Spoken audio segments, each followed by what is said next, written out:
તો આપણે શ્રી કૃષ્ણ વિશે કૃષ્ણના દર્શન કરતાં કરતાં આપણે સરસ મજાનો એક શ્લોક બોલવાના છીએ, કેમ કે આપણે બોલવાના છીએ શ્રીમદ ભગવદ્ ગીતાનું દરરોજ આપણે બધું જેમ આવતું છે ને બધું જ આપણે બોલવાના છીએ, બધા શ્લોક અને બધા જ અધ્યાય વિશે. તો આપણે શ્રી કૃષ્ણના દર્શન કરતાં કરતાં એક સરસ મજાનો શ્લોકથી શરૂઆત કરીશું. તો પહેલાં શ્રી ગણપતિ દાદાને વંદન કરીશું કે શ્રી ગણેશાય નમઃ. પછી આપણે હનુમાન દાદાને વંદન કરીશું તો કે કષ્ટમોચન હનુમાન દાદાની જય, રણુજનારાય રામા પીરની જય, મા સરસ્વતીની જય, મા ખોડિયાર માતની જય, સતગુરુદેવની જય, આપણા કુળદેવીમાં આદ્યશક્તિ માત કી જય, કૃષ્ણ કનૈયા લાલ કી જય, શ્રીમદ ભગવદ્ ગીતા માતની જય.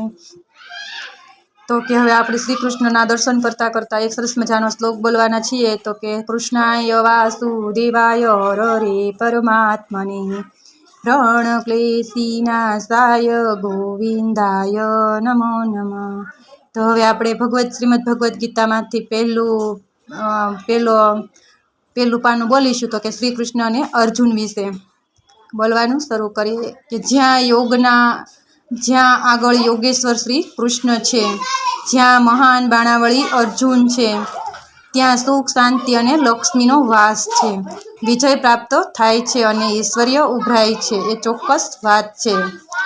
તો આપણે સરસ મજાનું આપણે શ્રી કૃષ્ણ અને અર્જુન વિશે બોલ્યા છીએ. તો આગળ આપણે સરસ મજાનું ચક્રધારી અર્જુન વિશે પણ બોલવાના છીએ. તો વિડીયો અંત સુધી જરૂરથી જોજો અને વિડીયો સારો લાગે તો તમારા ફ્રેન્ડ સર્કલમાં શેર કરજો અને તમારા બાળકોને પણ જરૂરથી સંભળાવજો.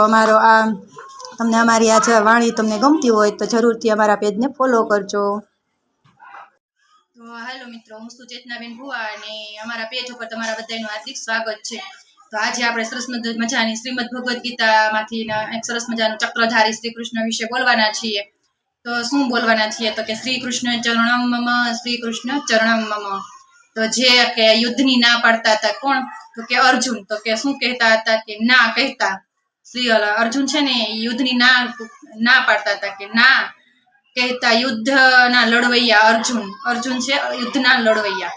અર્જુન લડવૈયા યુદ્ધની ગીતા સમ જ્ઞાનના ઝરણા વહ્યા ને વિશ્વરૂપ નિહાળતા અર્જુન થયા બે બાકડા અને હાથ જોડીને શ્રી કૃષ્ણને વિનંતીથી બોલ્યા. શું બોલ્યા? તો તે ધ્યાનથી સાંભળજો મિત્રો. શું બોલ્યા? તો કે શ્રી કૃષ્ણ ચરણમ મમ, શ્રી કૃષ્ણ ચરણમ મમ, શ્રી કૃષ્ણ ચરણમ મમ. કેટલું સરસ બોલ્યા. તો હવે આપણે ચક્રધારી શ્રી કૃષ્ણ વિશે આપણે બોલ્યા છીએ. તો હજી આપણે એક સરસ મજાનું વિરાટ સ્વરૂપ પણ ભગવાન શ્રી કૃષ્ણ વિરાટ સ્વરૂપ બતાવે છે ને ત્યારે પણ અર્જુન શું કહે છે તો તે આપણે બોલીશું, વાત કરીશું. સ્વરૂપ છે ને બતાવે ને ત્યારે શ્રી કૃષ્ણ અર્જુન શું કહે છે ભગવાનને?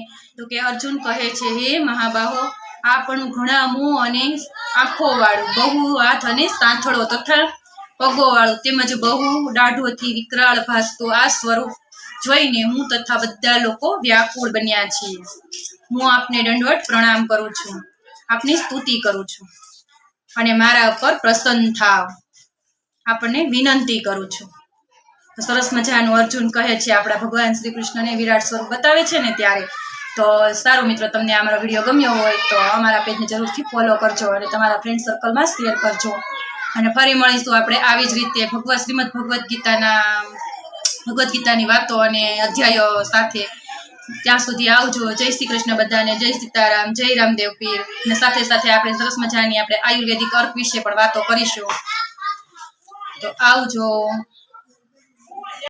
હાલો મિત્રો, આ છે આઈ ડ્રોપ ટીપા, જેનાથી આ ટીપાથી આંખોની ઘણી બધી સમસ્યા દૂર થઈ શકે છે. જેમ કે આંખોમાં ઝાંખું દેખાવું, આંખો લાલ થવી, પાણી પડવું, આંખો દુખવી, ખંજવાળ આવવી જેવી આંખોની દરેક સમસ્યા માટે શ્રેષ્ઠ. વધતી ઉંમરે બેતાળા અટકાવે છે, મોતિયો દૂર કરે છે, આંખોના નંબર ઉતારે છે અને આંખોને સ્વસ્થ રાખે છે. આ બધું જ આઈ ડ્રોપ ટીપાથી થઈ શકે છે.